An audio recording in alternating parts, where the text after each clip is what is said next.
சமீப காலத்தில் வந்து பார்த்தோன்னா வெள்ள பாதிப்பில் வந்து உணவு கொடுக்குறது அந்த மாதிரி உதவி இதெல்லாம் பண்ணுறீங்க. பொதுவாக வந்து ஏதாவது இந்த மாதிரி மற்றவங்களுக்கு இது சம்மந்தமாக ஒரு கருத்து சொல்லுறீங்களா? கருத்து சொல்கிற அளவுக்கு நான் எதுவுமே பெரிய ஆள் ஆகலை சார். அந்தளவுக்கு எனக்கு தகுதி இல்லை சார். நம்மளால் முடிஞ்சதை பண்ணணும் சார். அது இல்லாமல் இன்னொரு விஷயம் சொல்லிக்கிறேன். போகிற இடத்துக்குலாம் நான் வந்து மக்களை ப்ரெஷர் நான் கூப்பிட்டு வரல. ஸோ அவங்களே தான் வந்து இதை கேட்டாங்க. அது வேறு நிறைய பேர் வந்து இது எப்படிங்க நீங்கள் போகிற இடத்துக்குலாம் ப்ரெஷர் நீங்களே கூப்பிட்டு போயிருந்தேன். அந்த விஷயம் சொல்கிறேன். இங்கே இருக்கிற எல்லாரோடைய நம்பர் தான் வாங்கி தரேன். நான் யாரையுமே கூப்பிட்டு போகல, யாரையும் கூப்பிட்டு அவங்க தான் அது இன்ஃபர்மேஷன் கேள்விப்பட்டு வந்தாங்க. ஸோ என்னால் முடிஞ்சது அவங்கள்ட்ட அவங்க தான் சார் எனக்கு அட்வைஸ் பண்ணுவோம். நான் அவங்க அட்வைஸே பண்ணக்கூடாது சார். ஏன்னா எல்லாருமே பயங்கர தெளிவாக இருக்காங்க சார்.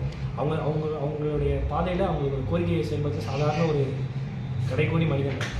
இப்போ நடிகர்களோட அரசியல் வருகை வந்து தொடர்ந்து இருக்குது. இப்போ விஜய் வந்து கட்சி ஆரம்பிச்சிருக்காரு. அது சம்மந்தமாக சார் அரசியல் பற்றி தெரியாது சார். இல்லை, நடிகராக வந்து விஜய் இருக்கார், அரசியலுக்கு வர்றாரு. அவர் வந்து எல்லாருக்குமே வந்து தெரிஞ்ச ஒரு நடிகர். அவர் வந்து மக்கள் பணிக்கு வந்தால் நல்லது பண்ணுவாரா? அவங்களோட கருத்து அதை சார். நல்லது எல்லாருமே நல்லது தான் சார் பண்ணுவாங்க. எல்லாரும் நல்லதாக சார் பண்ணுறாங்க. நான் மற்றவங்களை பற்றி இவங்க வந்தால் பண்ணுவாங்களா பண்ண மாட்டாங்களா அதை பற்றி சொல்கிறதுக்கு எனக்கு தகுதி இல்லை சார். அவர் சாதாரண மனுஷன் சார். அவங்களாம் மிகப்பெரிய லெஜெண்ட் சார். அவங்கள பற்றி பேசினா நமக்கு தகுதி இல்லை சார். நம்மளால் முடிஞ்சது நம்ம சம்பாதிக்கிறது. அதை தாண்டி நிறைய பேர் வந்து சொல்கிறாங்க, எப்படி இந்த பையனால் வந்து இவ்வளோ சம்பளம் பின்னாடி யாரோ இருக்காங்க அப்படின்றாங்க. என் பின்னாடி இருக்காங்க தான்.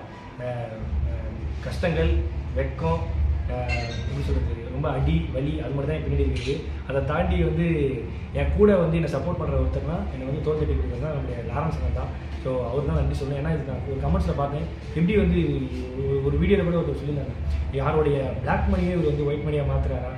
நான் வந்து கருப்பு பணத்தெல்லாம் நான் பண்ணல, வெயிலில் இருந்து நான் கருத்த பணத்தை தான் நான் வந்து நம்பி பண்ணுறேன், செலவு பண்ணுறேன் முடிஞ்சதுக்கு. நான் ஈவெண்ட்ஸாக இருக்கட்டும், ஷோஸாக இருக்கட்டும், ஒரு இன்ஸ்டாகிராமில் ப்ரொமோஷன்ஸாக இருக்கட்டும், அந்த காசு வச்சு நான் மக்களுக்கு செய்வேன். என்னுடைய உழைப்பு மட்டும்தான்.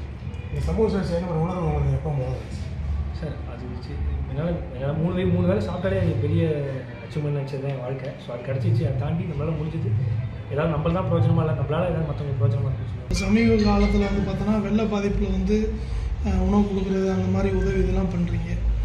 பொதுவாக வந்து ஏதாவது இந்த மாதிரி மற்றவங்களுக்கு இது சம்மந்தமாக ஒரு கருத்து சொல்லுறீங்களா? கருத்து சொல்கிற அளவுக்கு நான் எதுவுமே பெரிய ஆள் ஆகலை சார். அந்தளவுக்கு எனக்கு தகுதி இல்லை சார். நம்மளால் முடிஞ்சதை பண்ணணும் சார். அது இல்லாமல் இன்னொரு விஷயம் சொல்லிக்கிறேன்.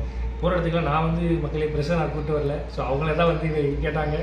அது வேறு நிறைய பேர் வந்து இது எப்படிங்க நீங்கள் போகிற இடத்துக்குலாம் ப்ரெஷர் நீங்களே கூப்பிட்டு போயிருந்தேன். அந்த விஷயம் சொல்கிறேன். இங்கே இருக்கிற எல்லாரோடைய நம்பர் தான் வாங்கி தரேன். நான் யாரையுமே கூப்பிட்டு போகல, யாரையும் கூப்பிட்டு அவங்க தான் அது இன்ஃபர்மேஷன் கேள்விப்பட்டு வந்தாங்க. ஸோ என்னால் முடிஞ்சது அவங்க தான் சார் எனக்கு அட்வைஸ் பண்ணுவோம். நான் அவங்க அட்வைஸே பண்ணக்கூடாது சார். ஏன்னா எல்லாருமே பயங்கர தெளிவாக இருக்காங்க சார். அவங்களுடைய பாதையில் அவங்களோட கோரிக்கையை செயல்படுத்த சாதாரண ஒரு கடைக்கோடி மனிதன். இப்போ நடிகர்களோட அரசியல் வருகை வந்து தொடர்ந்து இருக்குது. இப்போ விஜய் வந்து கட்சி ஆரம்பிச்சிருக்காரு. அது சம்மந்தமாக சார் அரசியல் பற்றி தெரியாது சார். இல்லை, நடிகராக வந்து விஜய் இருக்கார், அரசியலுக்கு வர்றாரு. அவர் வந்து எல்லாருக்குமே வந்து தெரிஞ்ச ஒரு நடிகர். அவர் வந்து மக்கள் பணிக்கு வந்தால் நல்லது பண்ணுவாரா? அவங்களோட கருத்து அதை சார். நல்லது எல்லாருமே நல்லது தான் சார் பண்ணுவாங்க. எல்லாரும் நல்லதாக சார் பண்ணுறாங்க. நான் மற்றவங்களை பற்றி இவங்க வந்தால் பண்ணுவாங்களா பண்ண மாட்டாங்களா அதை பற்றி சொல்கிறதுக்கு எனக்கு தகுதி இல்லை சார். அவர் சாதாரண மனுஷன் சார். அவங்களாம் மிகப்பெரிய லெஜெண்ட் சார். அவங்கள பற்றி பேசினா நமக்கு தகுதி இல்லை சார். நம்மளால் முடிஞ்சது நம்ம சம்பாதிக்கிறது. அதை தாண்டி நிறைய பேர் வந்து சொல்கிறாங்க, எப்படி இந்த பையனால் வந்து இவ்வளோ சம்பளம் பின்னாடி யாரோ இருக்காங்க அப்படின்றாங்க. என் பின்னாடி இருக்காங்க தான். கஷ்டங்கள், வெட்கம், எப்படி சொல்கிறது, ரொம்ப அடி வலி அது மட்டும் தான் என் பின்னாடி இருக்குது. அதை தாண்டி வந்து என் கூட வந்து என்னை சப்போர்ட் பண்ணுற ஒருத்தர்னா என்னை வந்து தோல்கட்டி கொடுக்குறது தான் நம்மளுடைய லாரன்ஸ் தான்.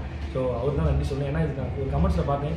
எப்படி வந்து ஒரு வீடியோவில் கூட ஒருத்தர் சொல்லியிருந்தாங்க, யாருடைய பிளாக் மணியே இவர் வந்து ஒயிட் மணியாக மாற்றுறாரா? நான் வந்து கருப்பு பணத்தெல்லாம் நான் பண்ணல, வெயிலில் இருந்து நான் கருத்த பணத்தை தான் நான் வந்து நம்பி பண்ணுறேன், செலவு பண்ணுறேன் முடிஞ்சதுக்கு. நான் ஈவெண்ட்ஸாக இருக்கட்டும், ஷோஸாக இருக்கட்டும், ஒரு இன்ஸ்டாகிராமில் ப்ரொமோஷன்ஸாக இருக்கட்டும், அந்த காசு வச்சு நான் மக்களுக்கு செய்வேன். என்னுடைய உழைப்பு மட்டும்தான். இந்த சமூக சேவை செய்யணும் ஒரு உணர்வு உங்களுக்கு எப்போ போகும் சார்? அது வச்சு என்னால் மூணு வேளை சாப்பிட்டாலே அது பெரிய அச்சீவ்மெண்ட் நினச்சது தான் என் வாழ்க்கை. ஸோ அது கிடச்சிச்சு. அதை தாண்டி நம்மளால் முடிஞ்சது ஏதாவது நம்மள தான் பிரயோஜனமாக இல்லை, நம்மளால் ஏதாவது மற்றவங்களுக்கு பிரயோஜனமாக இருக்கும்.